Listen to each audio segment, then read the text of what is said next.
Falar um pouco de seleção brasileira, o dia foi movimentado para o Brasil nessa reta final de preparação para o jogo contra a Noruega, que vai acontecer no domingo, nas oitavas de final.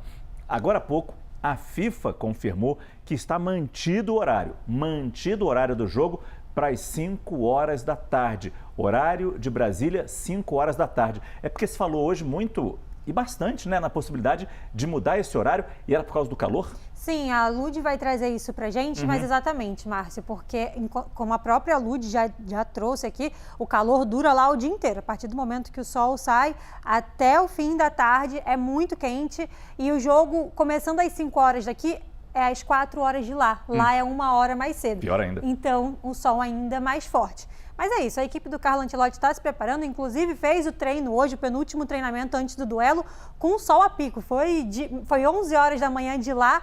E tem a atualização sobre a recuperação de Rafinha. A Ludmila Candal vai trazer tudo isso pra gente agora. Oi, Lud, boa noite. Tem atualização sobre horário, tem atualização de Rafinha, traz tudo pra gente.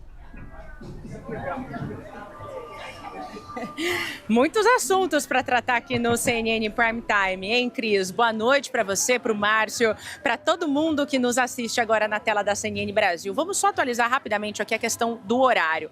Por conta de uma possível alteração no jogo entre México e Inglaterra, a CBF tentou uma brecha ali e fez um pedido de alteração de horário do jogo do Brasil e Noruega para 1 hora mais tarde, para 5 horas da tarde no horário local aqui de Nova Jersey, 6 horas no Brasil. A CBF fez o pedido, mas a FIFA já confirmou que o jogo do México e Inglaterra não terá alteração, então, em consequência, o horário do Brasil, o horário do jogo do Brasil também não será alterado. Isso muito se falou hoje, né, no Hotel da Seleção. Tive a confirmação de que a CBF sim pediu a alteração do horário, mas agora a gente tem essa atualização de que nada vai mudar, nem o horário de Inglaterra e México e nem o horário aqui do jogo do Brasil com a Noruega. Mas vamos seguir aqui falando do dia da seleção brasileira, porque hoje a gente teve uma notícia muito importante. O Rafinha voltou a treinar com o grupo, né? Ele participou do aquecimento completo por ali.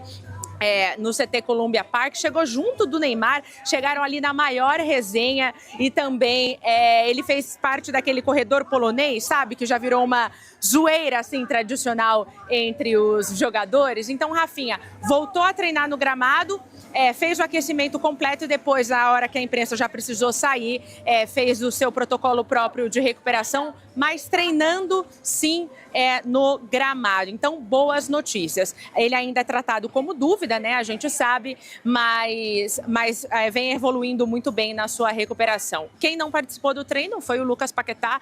Ele não joga contra a Noruega. A lesão de grau 2 na coxa é uma lesão que exige mais do jogador, então ele está indisponível. E as opções para a vaga dele são Danilo Santos, o Danilo do Botafogo, ou o Gabriel Martinelli, são os dois nomes que apontam ali como favoritos para o lugar do Paquetá.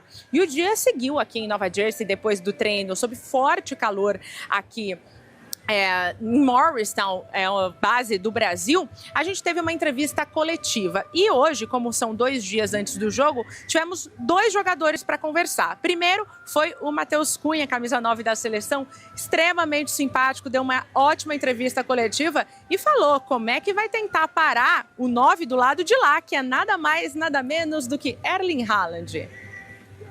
Eu acho que o Haaland ele é um grande jogador, já demonstrou isso em todos os momentos assim, que ele teve a oportunidade, desde do Borussia Dortmund eu acompanho bastante.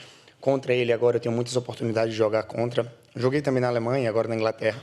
Então a gente tem um relacionamento saudável, sempre nos cumprimentamos assim pós-jogo e sabemos o quanto cada um pode ser muito importante dentro das suas equipes. E eu acho que não vai ser diferente dentro da seleção. Acredito que a gente tem que estar focado não só para ele, mas para muitos jogadores da seleção norueguesa que tem uma arma muito forte. E aí, depois do Cunha, né, ele foi extremamente simpático ali na coletiva, falou o Douglas Santos. Ele é um pouco mais na dele, mas ele também abordou o assunto que não tem como fugir, que é o forte calor que vai sim acometer o jogo de Brasil e Noruega. Vamos ouvir o Douglas Santos. É um jogo no qual as duas equipes vão ter que se adaptar ao calor, né? Então, creio que vai ser difícil para as duas equipes. É claro que muitos brasileiros são nascidos em lugares quentes, mas que jogam em lugares frios. Então, é um fator que creio que não vai prevalecer nenhuma das duas equipes. Então, a gente não pode se apegar a isso e sim focar no jogo, focar no que a gente tem que fazer e que o foco principal é conseguir a vitória. É isso, as notícias lá da seleção brasileira, direto dos Estados Unidos, com Ludmila Kandal. Rapidamente, Lud, a gente poderia até achar que o Brasil teria mais vantagens com esse calor frente à Noruega, os nórdicos. Mas eles devem estar se preparando também para enfrentar essa temperatura elevada. Então, eu acho que vai ser meio que a gente começa realmente esse jogo no 0-0. Ô, Márcio, o calor é o adversário dos dois. Embora os brasileiros estejam mais acostumados a enfrentar temperaturas altíssimas, diferente dos noruegueses, esse forte calor é um adversário dos dois. Então, se esse horário fosse alterado, seria uma medida que atenderia os dois ali, porque não é nada fácil, principalmente para a prática esportiva.